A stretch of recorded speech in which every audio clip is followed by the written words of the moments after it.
ಆತ್ಮೀಯ ಎಲ್ಲ ಪಾಲಕರಿಗೂ ನಮಸ್ಕಾರ. ಈಗಾಗಲೇ 2027ರ ನವೋದಯ ಶಾಲೆಗೆ ಅರ್ಜಿಯನ್ನ ಆಹ್ವಾನ ಮಾಡಿದ್ದಾರೆ. ಯಾವತ್ ಮಾಡಿದಾರ ಅಂತಂದ್ರ ಇವತ್ತೇ ಅಂತಂದ್ರ 6ನೇ ತಾರೀಕು 6 ಜುಲೈ 2026ರಂದು ಅರ್ಜಿಯನ್ನ ಆಹ್ವಾನ ಮಾಡಲಾಗಿದೆ. ಹಾಗಾದ್ರೆ ಇಲ್ಲಿ ನೀವು ಅಪ್ಲಿಕೇಶನ್ ಅನ್ನು ಹಾಕ್ತಾ ಇದ್ರಿ, ನಿಮ್ಮ ಮಕ್ಕಳು ಈಗಾಗಲೇ 5ನೇ ತರಗತಿಯಲ್ಲಿ ವ್ಯಾಸಂಗ ಮಾಡ್ತಾ ಇದಾರ ಅಂತಂದ್ರ ಆ ಸ್ಟೂಡೆಂಟ್ 5ನೇ ತರಗತಿಯಲ್ಲಿ ಓದ್ತಾ ಇದ್ದಾನ ಅಂತಂದ್ರೆ ನೀವು ಏನೇನು ಗಮನಿಸ್ಕೋಬೇಕು, ಇಲ್ಲಿ ಅರ್ಜಿ ಸಲ್ಲಿಕೆಯ ಕೊನೆಯ ದಿನಾಂಕ ಯಾವುದು, ಆಮೇಲೆ ಪರೀಕ್ಷೆ ನಡೆಸುವಂತ ದಿನಾಂಕ ಯಾವುದು, ಇವೆರಡು ಬಹಳಷ್ಟು ಮುಖ್ಯವಾಗಿ.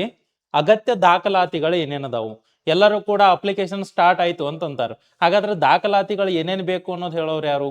ಇಲ್ಲಿ ನೋಡ್ರಿ, ನಿಮಗೆ ಇತರ ಕುರಿತಾಗಿ ಒಂದು ಡೀಟೇಲ್ ಆಗಿರುವಂತ ವಿಡಿಯೋನ ಹಾಕ್ತೀನಿ. ಇದು ಕ್ಲಾಸ್ ಅನ್ನು ಮಾಡ್ತಾ ಇದ್ದೀನಿ, ನಿಮ್ಗೆಲ್ಲ ತಿಳಿಸ್ತಾ ಇದ್ದೀನಿ ನೋಡಿ.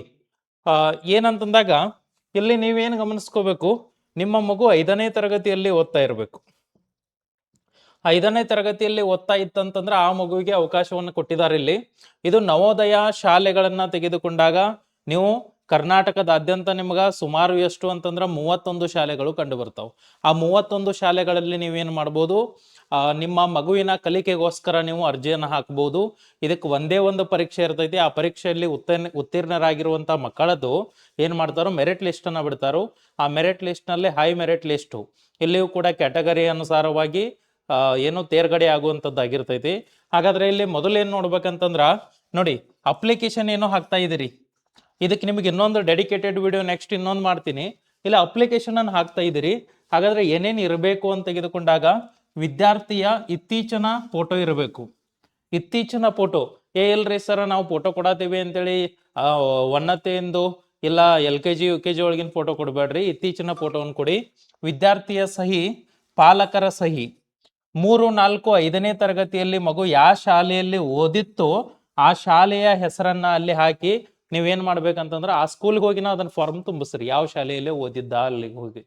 ಇಷ್ಟು ಮಾಡಬೇಕು. ಯಾವುದು 3, 4, 5. ಇನ್ನ ಆ ವಿದ್ಯಾರ್ಥಿಯ ಆಧಾರ್ ಕಾರ್ಡ್ ಅನ್ನ ಕಂಪಲ್ಸರಿ, ಸರ ನಮ್ದು ಆಧಾರ್ ಕಾರ್ಡ್ ಏನೋ ತಿದ್ದುಪಡಿ ಇದೆ ಅಂತಂದ್ರೆ ಈಗ ಮಾಡಿಸ್ರಿ, ಮಾಡಿಸ್ಕಸ ಆಧಾರ್ ಕಾರ್ಡ್ ಅನ್ನ ಸರಿಯಾದ ಡಾಕ್ಯುಮೆಂಟ್ಸ್ ಅನ್ನ ಹಾಕ್ರಿ. ಯಾಕಂತಂದ್ರ ಪ್ರತಿಯೊಬ್ಬ ಪಾಲಕನ ಕನಸು ಏನಾಗಿರ್ತೈತಿ, ನನ್ನ ಮಗು ನವೋದಯ ಶಾಲೆಗೆ ಓದಬೇಕು, ಮುರಾರ್ಜಿ ಶಾಲೆಗೆ ಓದಬೇಕು ಅನ್ನೋದಾಗಿರ್ತೈತಿ. ಹಾಗಾದ್ರ ಅವಕಾಶದಿಂದ ವಂಚಿತರಾಗಬೇಡ್ರಿ ಅಂತೇಳಿ ನೋಡಿ, ಆಧಾರ್ ಕಾರ್ಡ್ ಅನ್ನ ಸರಿಯಾಗಿ ರೆಡಿ ಮಾಡ್ರಿ. ಜಾತಿ ಪ್ರಮಾಣ ಪತ್ರವನ್ನ ಈಗ ನೋಡ್ರಿ, ಜಾತಿ ಇದು ಸೆಂಟ್ರಲ್ ಗೌರ್ಮೆಂಟ್ ಆಗ್ತೈತಿ, ಸರಿಯಾದ ಜಾತಿ ಪ್ರಮಾಣ ಪತ್ರವನ್ನ ತೆಗಸ್ರಿ ಈಗ. ಮತ್ತು ಸರ ನಮ್ದು ಆಲ್ರೆಡಿ ಮುಗಿದಿದೆ, ಹಾಗ ಮುಗಿದಿದ್ದ ಜಾತಿ ಪ್ರಮಾಣ ಪತ್ರ ಬೇಡ, ಈಗಿರುವಂತದ್ದು ಪ್ರೆಸೆಂಟ್ ಆಗಿರುವಂತದ್ದು SC ST ಯಾರದರಿ ಅವರು ಏನಂತಂದಾಗ ಈಗ ಹೊಸದಾಗಿ ಏನಾದ್ರೂ ಜಾತಿ ಪ್ರಮಾಣ ಪತ್ರ ಬರ್ತಾ ಇದ್ದು ಅಂದ್ರೆ ಅದನ್ನ ತೆಗಿಸಿಟ್ಕೊಂಡ್ಬಿಡ್ಬೇಕು ನೀವು, ತೊಂದರೆಗಳನ್ನು ಮಾಡ್ಕೊಳ್ಳೋದಲ್ಲ. ಇದು ಬಿಟ್ಟು ಮತ್ತೇನೇ ದಾಖಲಾತಿಗಳು ಬೇಕು ಅಂತ ಏನ್ ನೋಡಿದಾಗ ನೋಡ್ರಿ, ಇತರೆ ದಾಖಲಾತಿಗಳನ್ನು ತೆಗೆದುಕೊಂಡಾಗ ಮತ್ತೇನ್ ಬೇಕು, ಇಲ್ಲಿ ನೋಡಿ ಇಮೇಲ್ ID ಅನ್ನ ಕೊಡ್ರಿ. ನಿಮ್ಮದೇ ಒಂದು ಇಮೇಲ್ ID ಕೊಡಿ. ಏನು ಮಗುವಿನ ಹೆಸರಲ್ಲೇನೆ ಇಮೇಲ್ ID ಮಾಡಿಸ್ಬೇಕು ಅಂತಂದ್ರೆ ಇಲ್ಲ, ನಿಮ್ಮ ಇಮೇಲ್ ID ಅನ್ನ ಕೊಡ್ರಿ. ಅದ್ರ ಜೊತೆಗೆ ವಾರ್ಷಿಕ ಆದಾಯ ಎಷ್ಟಿದೆ ಅಂತ ಕರೆಕ್ಟ್ ಆಗಿ ಮೆನ್ಷನ್ ಮಾಡ್ರಿ. ಚಾಲ್ತಿಯಲ್ಲಿರುವ ಮೊಬೈಲ್ ನಂಬರ್ ಕೊಡ್ರಿ. ನೀವ್ ಏನಂತಿರ್ತೀರಿ, ಸರ್ ನಾವು ಅದಕ್ಕೆ ರಿಚಾರ್ಜ್ ಮಾಡ್ಸಲ್ಲ, ಆ ಮೊಬೈಲ್ ನಂಬರ್ ಅನ್ನು ಕೊಡಕ್ ಹೋಗ್ಬೇಡ್ರಿ, ಚಾಲ್ತಿಯಲ್ಲಿರುವಂತ ಮೊಬೈಲ್ ನಂಬರ್ ಅನ್ನು ಕೊಡ್ರಿ. ಇನ್ನ ಪೆನ್ ನಂಬರ್ ಮತ್ತು ಅಪಾರ ID ಅನ್ನ ನೀವು ಮೆನ್ಷನ್ ಮಾಡ್ರಿ. ಈಗ ಸರ ಪೆನ್ ನಂಬರ್ ಎಲ್ಲಿ ಸಿಗ್ತೈತ್ರಿ, ಅಪಾರ ID ಎಲ್ಲಿ ಸಿಗ್ತೈತ್ರಿ ಅಂತಂದ್ರೆ ಆ ಸ್ಕೂಲ್ಗೆ ಹೋಗ್ರಿ. ಆ ಸ್ಕೂಲ್ ನಲ್ಲಿ ಈಗಂತೂ ಎಲ್ಲಾನು ಕೂಡ ಪೆನ್ ನಂಬರ್ ದಿಂದ ನಡೀತಾ ಇದೆ. ಆ ಪೆನ್ ನಂಬರ್ ಇದ್ದೇ ಇರ್ತೈತೆ ಆ ಮಗುವಿಂದು. ಆ ಮಗುವಿನ ಪೆನ್ ನಂಬರ್ ಮತ್ತು ಅಪಾರ ID ಅನ್ನ ಮಾಡಿರ್ತಾರ, ಅದನ್ನ ಕೇಳ್ರಿ. ಮಾಡಿಲ್ಲ ಅಂತಂದ್ರ ಅದನ್ನ ಸ್ಕೂಲ್ ನಲ್ಲಿ ಹೋಗ್ರಿ, ಅವ್ರು ಮಾಡ್ತಾರ ಅದನ್ನ. ಪೆನ್ ನಂಬರ್ ಅಂತೂ ಇದ್ದೇ ಇರ್ತೈತಿ. ನಿಮ್ಮ ಮಗುವಿನ ID ಕಾರ್ಡ್ ಇರ್ತೈತಿ ನೋಡ್ರಿ, ಆ ID ಕಾರ್ಡ್ ನಲ್ಲಿಯೂ ಕೂಡ ಇದನ್ನ ಮೆನ್ಷನ್ ಮಾಡಿರ್ತಾರ. ಈ ಎಲ್ಲ ದಾಖಲಾತಿಗಳನ್ನ ನಿಮ್ಮ ಹತ್ರ ಇಟ್ಕೋರಿ ನೀವು.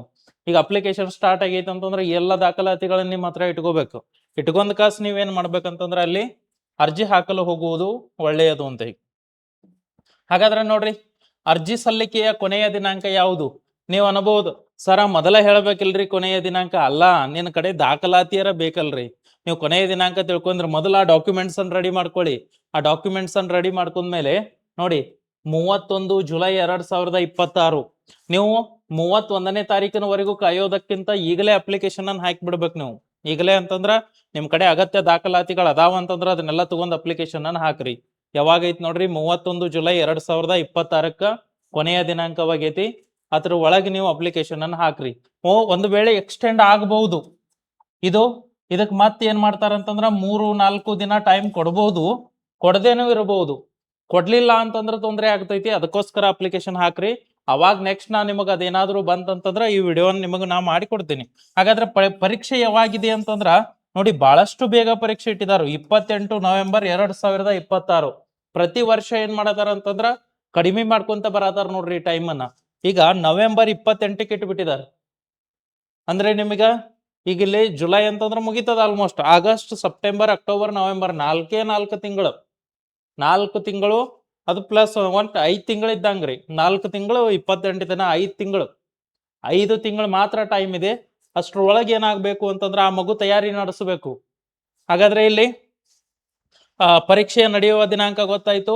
ಇದೇ ಫೈನಲ್ ಏನ್ರಿ ಅಂತಂದ್ರ ಮತ್ 2-3 ದಿನ ಕೊಡ್ತಾರ. ಬಟ್ ಕೊಡ್ಲಿಲ್ಲ ಅಂದ್ರೆ ಪ್ರಾಬ್ಲಮ್ ಆಗ್ತೈತಿ. ಮತ್ ಸರ್ನ ನೀವ ಹೇಳಿರಲ್ರಿ ಅಂತ ನಮಗ ಅನ್ನಕ್ ಹೋಗ್ಬೇಡ್ರಿ. ನೆಕ್ಸ್ಟ್ ನೋಡ್ರಿ, ಇಲ್ಲಿ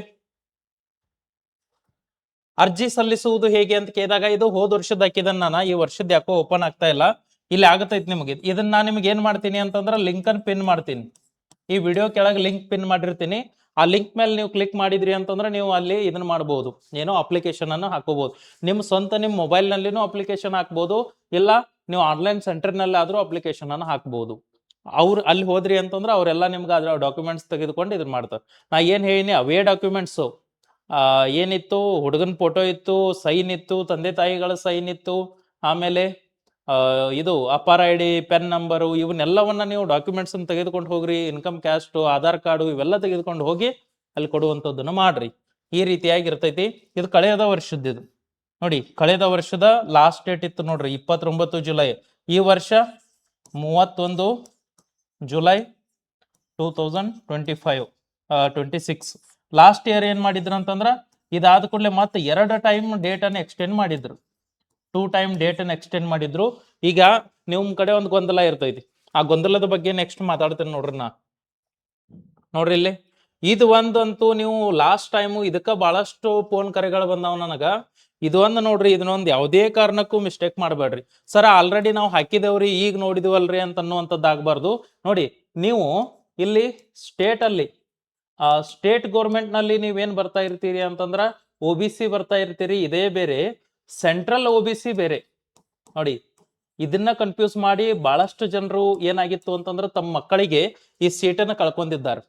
ಅದಕ್ಕೋಸ್ಕರ ಹೇಳ್ತಾ ಇದ್ದೀನಿ, ಸೆಂಟ್ರಲ್ ಗೌರ್ಮೆಂಟ್ OBC ನೀವು ಬರ್ತಾ ಇದ್ರಿ ಅಂತಂದ್ರ ಅಲ್ಲಿ ನಿಮಗೆ ಸಬ್ ಕ್ಯಾಸ್ಟ್ಗಳು ಬರ್ತಾವ, ಅಲ್ಲಿ ಇಷ್ಟೇ ಬರ್ತೈತಿ. ಅಲ್ಲಿ ಏನಾದ್ರೂ ನಿಮ್ದು ಇತ್ತು ಅಂತಂದ್ರ ಮಾತ್ರ ಅಪ್ಲಿಕೇಶನ್ ಹಾಕುವಾಗ OBC ಅಂತ ಹಾಕ್ರಿ. ತಿಳಿತಾ ಇದ್ದೀರಿ ನಾ ಏನ್ ಹೇಳ್ತಾ ಇದ್ದೇನಂತ? ಸೆಂಟ್ರಲ್ ಗೌರ್ಮೆಂಟ್ ನಲ್ಲಿ ನಿಮಗೆ ಏನಾದ್ರೂ ಈ ರೀತಿ ಸರ್ಟಿಫಿಕೇಟ್ ಇದ್ರೆ ಮಾತ್ರ OBC ಅಂತ ಹಾಕ್ರಿ. ಇಲ್ಲ ಅಂತಂದ್ರೆ ಏನ್ ಹಾಕ್ರಿ ಅಂತಂದ್ರೆ ಸುಮ್ GM ಹಾಕ್ಬೇಕು. ನೀವು ಕ್ಯಾಟಗರಿ ಕೊಟ್ಟಿರ್ತಾನ, ಆ ಕ್ಯಾಟಗರಿಯಲ್ಲಿ ನೀವು GM ಅನ್ನ ಹಾಕೋದು ಬಹಳಷ್ಟು ಒಳ್ಳೆಯದು. ನೀವು ಕೇಳ್ತೀರಿ ಸರ್ ಏನ್ರಿ ಇದ ಯಾವ ರೀತಿ ಅಂತೇಳಿ. ಈಗ ನೋಡಿ, ಒಂದೇ ಸಿಂಪಲ್ ಆಗಿ ತಿಳಿಸ್ತೇನೆ ನಾನು. ಈಗ ನೀವು ಇಲ್ಲಿ ನಮ್ಮ ಕರ್ನಾಟಕದಲ್ಲಿ ಏನಾಗಿದ್ದೀರಿ ಅಂತಂದ್ರ OBC ಆಗಿದ್ದೀರಿ. ನೀವು ಕರ್ನಾಟಕದಲ್ಲಿ OBC ಇದರಿ. ಉದಾಹರಣೆಗೆ ನೀವು ಲಿಂಗಾಯತ್ ಅದರಿ ಅಂತ ಹೇಳಿ. ಈ ಲಿಂಗಾಯತ್ ಅದರಿ, ನೀವು ಇಲ್ಲಿ OBC ಆಗಿದ್ದೀರಿ. ಬಟ್ ನೀವು ಸೆಂಟ್ರಲ್ OBC ಅಲ್ಲಿ ಬರೋದಿಲ್ಲ. ಆ ಸೆಂಟ್ರಲ್ ನಲ್ಲಿ ನೀವು ಬಂದಿಲ್ಲ ಅಂತಂದ್ರ ನೀವು GM ಹಾಕ್ಬೇಕಾಗ್ತೈತಿ. ಉದಾಹರಣೆಗೆ ಹೇಳ್ತಾ ಇದೀನಿ ನಾ. ಸರ ನಾವು ಇಲ್ಲಿ ಏನದೇವಿ ಅಂತಂದ್ರ ಈಗ 2B ಮುಸ್ಲಿಂ ಅದೇವಿ ಅಂತೀರಿ. ಸರ ನಮ್ದು ಸ್ಟೇಟ್ ನಲ್ಲಿನೂ ಬರ್ತೈತ್ರಿ, ಸೆಂಟ್ರಲ್ ನಲ್ಲಿನೂ ಬರ್ತೈತಿ ಅಂದ್ರ ಇಂಥ ಸರ್ಟಿಫಿಕೇಟ್ ನಿಮ್ ಹತ್ರ ಇರಬೇಕು. ಇಲ್ಲಿ ನೋಡಿ, ಗೌರ್ಮೆಂಟ್ ಆಫ್ ಕರ್ನಾಟಕ, ಇಲ್ಲಿ ಏನಾಗೈತಿ ನೋಡಿ, ಇಲ್ಲಿ ಗೌರ್ಮೆಂಟ್ ಆಫ್ ಇಂಡಿಯಾ. ಇದು ಏನೈತಿಲ್ಲ, ಇದು ಈ ಸರ್ಟಿಫಿಕೇಟ್ ಅನ್ನ ಯಾರು ಕೊಟ್ಟಿದಾರ ಅಂತಂದ್ರ ಇಲ್ಲಿ ಅಂಡರ್ ನೋಡ್ರಿ, post under government of India. ಇದು applying post under government of India. ಅದು ಕೇಂದ್ರ ಸರ್ಕಾರದಲ್ಲಿ ಇವರು ಏನಾಗಿದಾರ ಅಂತಂದ್ರ ಅದರ್ ಬ್ಯಾಕ್ವರ್ಡ್ ಕ್ಲಾಸಸ್, ಇವರು OBC ಅಲ್ಲಿ ಬರ್ತಾ ಇದಾರು ಅಂತ ಸೆಂಟ್ರಲ್ ಗೌರ್ಮೆಂಟ್ ಒಂದು ಇಲ್ಲಿ ಹಿಂಗ್ ಬರ್ದದ್ ಸರ್ಟಿಫಿಕೇಟ್ ಬೇಕು ನಿಮಗ. ಇದು ಸಿಗ್ತೈತಿ ನಿಮಗ. ಬಟ್ ನಿಮ್ ಕ್ಯಾಸ್ಟ್ ಅಲ್ಲಿ ಬರಬೇಕು. ಅಲ್ಲಿ ಬಂದಾಗ ಮಾತ್ರ ಅದು ಸಿಗ್ತೈತಿ. ಅದಕ್ಕೋಸ್ಕರ ಹೋದ ವರ್ಷ ಇದನ್ನ ತಪ್ಪು ಮಾಡಿದಿರಿ. ಆಲ್ರೆಡಿ ಸರ್ ನಾವು ಅಪ್ಲಿಕೇಶನ್ ಹಾಕಿದವ್ರಿ, ಏನ್ ಮಾಡೋದ್ರಿ ಅಂತ. ತಿದ್ದುಪಡಿಗೆ ಅವಕಾಶ ಬಂತು, ತಿದ್ದುಪಡಿ ಮಾಡ್ಕೊಂಡಿರ್ತೀರಿ. ಆ ತಿದ್ದುಪಡಿಗೆ ಅವಕಾಶ ಬಂದಾಗೂ ಮಾಡ್ಲಿಲ್ಲ, ಅಲ್ಲಿವರೆಗೂ ನಿಮ್ ಸರ್ಟಿಫಿಕೇಟ್ ಬಂದಿಲ್ಲ ಅಂದ್ರೆ ತೊಂದರೆ ಆಗ್ತೈತಿ. ನಿಮ್ದು ಏನಾದ್ರೂ ಸೆಂಟ್ರಲ್ ಒಳಗ್ OBC ಬರ್ತಾ ಇತ್ತು ಅಂತಂದ್ರ ಆ ಫಾರ್ಮ್ ಅನ್ನು ತೆಗಸ್ರಿ. ತೆಗಸಿದ ಮ್ಯಾಲ ಅಪ್ಲಿಕೇಶನ್ ಹಾಕ್ರಿ. ಅಪ್ಲಿಕೇಶನ್ ಹಾಕಿ ನೋಡೋಣ್ರಿ ಅಂತ ಮಾಡಕ್ ಹೋಗ್ಬೇಡ್ರಿ. ಇದೊಂದು ನೀವು ತಪ್ಪದೇ ಮಾಡುವಂಥದ್ದು. ಈಗ ಇದನ್ನ ನೋಡ್ರಿ, ಇದನ್ನೊಂದ್ಸಲ ನೋಡ್ಕೋರಿ. ಸ್ಟೇಟ್ ಗೌರ್ಮೆಂಟ್ ಒಳಗ OBC ಇದ್ರಿ ಅಂದ್ರ ಸುಮ್ GM ಹಾಕ್ರಿ. ಸ್ಟೇಟ್ ಒಳಗೆ ಒ ಬಿ ಸಿ ಇದ್ರಿ ಅಂತಂದ್ರ ಇಲ್ಲ ನಮ್ದು ಸೆಂಟ್ರಲ್ ಒ ಬಿ ಸಿ ಬರುತ್ತೆ ಅಂತಂದ್ರ ಇಂಥದ್ದು ಇದು ಇರಬೇಕು. ಇನ್ಕಮ್ ಕ್ಯಾಸ್ಟ್ ಸರ್ಟಿಫಿಕೇಟ್ ಆದ ಇಂಥದ್ದು ರೆವಿನ್ಯೂ ಡಿಪಾರ್ಟ್ಮೆಂಟ್ ದಿಂದ ಕೊಡ್ತಾರ್ರಿ ಇದನ್ನ ನಿಮಗೆ. For the certificate to be ಇಲ್ಲಿ ನೋಡಿ ಅದರ್ ಬ್ಯಾಕ್ವರ್ಡ್ ಕ್ಲಾಸ್ ಅಂತ ಬರೆದಿದ್ದಿರಬೇಕು. ಇದನ್ನ ಮಾಡಬೇಕು. ಇನ್ನು ನೆಕ್ಸ್ಟ್ ನೀವು ಮಾಡುವಂತ ಕಾಮನ್ ಆಗಿರುವಂತ ತಪ್ಪುಗಳ ಬಗ್ಗೆ ಒಂದ್ ಸ್ವಲ್ಪ ಹೇಳ್ತೀನಿ ನೋಡ್ರಿ. ನೀವು ಒಂದ್ ಸ್ವಲ್ಪ ಏನ್ ಮಾಡ್ತೀರಿ ಅಂತಂದ್ರ ಸಾಮಾನ್ಯವಾಗಿರುವಂತ ಮಿಸ್ಟೇಕ್ ಗಳನ್ನ ಮಾಡಕ್ ಹೋಗ್ತೀರಿ. ಏನ್ ಮಾಡ್ತೀರಿ ಇಲ್ಲಿ ನೋಡಿ, ಈಗ ಇಲ್ಲೇ ಹೇಳ್ತೀನಿ ನಾ ನಿಮಗ್ ಏನಂತಂದ್ರ, ಈಗ ನಿಮ್ಮ ಮಗುದ್ ಏನಾಗೈತಿ ಆಧಾರ್ ಕಾರ್ಡ್ ತೊಂದರೆ ಆಗೈತಿ. ಇಲ್ಲಿ ಆಧಾರ್ ಕಾರ್ಡ್ ತೊಂದರೆ ಆದಾಗ ನೀವೇನ್ ಮಾಡ್ತೀರಿ, ಸರ ಮುಂದೆ ಏನಾಗ್ತೈತಿ ನೋಡೋಣ್ರಿ, ಈಗ ಅಪ್ಲಿಕೇಶನ್ ನಾಳೆ ಇವತ್ತ ಬಂದೈತಿ ಅಪ್ಲಿಕೇಶನ್ ಅಂತೇಳಿ ನೀವು ಏನ್ ಮಾಡ್ಬಿಡ್ತೀರಿ, ನಾಳೆ 7ನೇ ತಾರೀಕನ ಓಡಿಗೆ ಅಪ್ಲಿಕೇಶನ್ ಹಾಕಕ್ ಹೋಗ್ತೀರಿ. ಆ ಟೈಮ್ದೊಳಗೆ ಏನ್ ತೊಂದರೆ ಆಗ್ತೈತಿ ಅಂತಂದ್ರ ನಂತರದಲ್ಲಿ ನಿಮ್ದು ಅದು ಬರೋದ್ ಲೇಟ್ ಆಯ್ತು ಅಂತಂದ್ರೆ ಸಮಸ್ಯೆ ಆಗ್ತೈತಿ. ಈಗಲೇ ನೀವೇನ್ ಮಾಡ್ರಿ, ಒಂದ್ ಸ್ವಲ್ಪ ವೇಟ್ ಮಾಡಿ ಇದನ್ನ ತೆಗಿಸ್ಕೋರಿ. ಮತ್ತು ಇಲ್ಲಿ ನಿಮ್ದು ಹೆಸರಿನಲ್ಲಿ ಏನಾಗಿರ್ತೈತಿ, ಆ ಹುಡುಗಗ ಆಯಿ ಬರುವಲ್ಲಿ ವಾಯಿ ಬಂದಿರ್ತೈತಿ. ಇದನ್ನ ನೀವು ಕೇರ್ಲೆಸ್ ಮಾಡಿ ಬಿಟ್ಬಿಡ್ತೀರಿ. ಆ ರೀತಿ ಮಾಡಕ್ ಹೋಗ್ಬೇಡ್ರಿ. ಇದೇನಿದೆ ಎಲ್ಲವನ್ನ ಕರೆಕ್ಟ್ ಆಗಿ ಮಾಡ್ಕೋರಿ. ನಿಮ್ ಹೆಸರು ಕರೆಕ್ಟ್ ಆಗಿರ್ಬೇಕು, ನಿಮ್ ಮಗುವಿನ ಹೆಸರು ಕರೆಕ್ಟ್ ಆಗಿರ್ಬೇಕು. ಏನಾದ್ರೂ ನಿಮ್ದು ಈಗ ನೀವು ಇರುವಂತ ಜಿಲ್ಲೆ ಮತ್ತು ನಿಮ್ಮ ಮಗು ಕಲಿಯುವಂತ ಜಿಲ್ಲೆಗಳು ಬೇರೆ ಇತ್ತಂತಂದ್ರ ಅದಕ್ಕೆ ನೀವು ಅದನ್ನ ಫಾರ್ಮ್ ಹಾಕ್ಲೇಬೇಕಾಗ್ತೈತಿ. ಯಾಕಂತಂದ್ರ ನಿಮ್ ಮಗು ಕಲಿತಾ ಇರೋದ ಬೇರೆ ಕಡೆ, ನಿಮ್ದು ಅಡ್ರೆಸ್ ಅನ್ನ ಬೇರೆ ಕಡೆ ಇದ್ದಾಗ ಅದೆಲ್ಲವನ್ನ ಈಗ ತೆಗಿಸಿಟ್ಕೋರಿ. ನೀವು ಲಾಸ್ಟಿಗೆ ಹೋದ್ರೆ ಯಾರು ಕೊಡೋದಿಲ್ಲ ನಿಮಗ. ಅದಕ್ಕೋಸ್ಕರ ಇಲ್ಲಿ ನೋಡಿ, ಈಗ ಏನ್ ಹೇಳಿದ್ನಿ ಅಂತಂದ್ರ ನಾ ನಿಮಗ ಡಾಕ್ಯುಮೆಂಟ್ಸ್ ಗಳನ್ನ ಸರಿಯಾಗಿ ಇಟ್ಕೋರಿ. ಇಲ್ಲಿ ನೋಡಿ ಜುಲೈ 31, ನವೆಂಬರ್ 28 ಫೈನಲ್ ಎಕ್ಸಾಮ್ ಮಾತ್ರ ಅವತ್ತೇ ನಡೀತೈತಿ. ಎಕ್ಸಾಮ್ ಚೇಂಜ್ ಆಗುದಿಲ್ಲ, ಎಕ್ಸಾಮ್ ಅವತ್ತೇ ಇರ್ತೈತಿ. ನಿಮ್ ಕಡೆ ಅಪಾರ ಐ ಡಿ ಅನ್ನ, ಮಗುವಿಂದು ಪೆನ್ ನಂಬರ್ ಅನ್ನ, ನಿಮ್ ಮೊಬೈಲ್ ನಂಬರ್ ಚಾಲ್ತಿಯಲ್ಲಿರಬೇಕು. ವಾರ್ಷಿಕ ಆದಾಯ ಎಷ್ಟೈತೆ ಹಾಕ್ರಿ, ಇಮೇಲ್ ಐ ಡಿ ಅನ್ನ ಹಾಕ್ರಿ. ಮತ್ತು ಜಾತಿ ಪ್ರಮಾಣ ಪತ್ರ ಇವೆಲ್ಲ ಹೊಸದಿರ್ಲಿ. ಹೊಸದಂದ್ರೆ ಈಗ ಮಾಡಿಸೋದಲ್ಲ, ಈಗ ರೀಸೆಂಟ್ ಆಗಿರುವಂಥದ್ದು.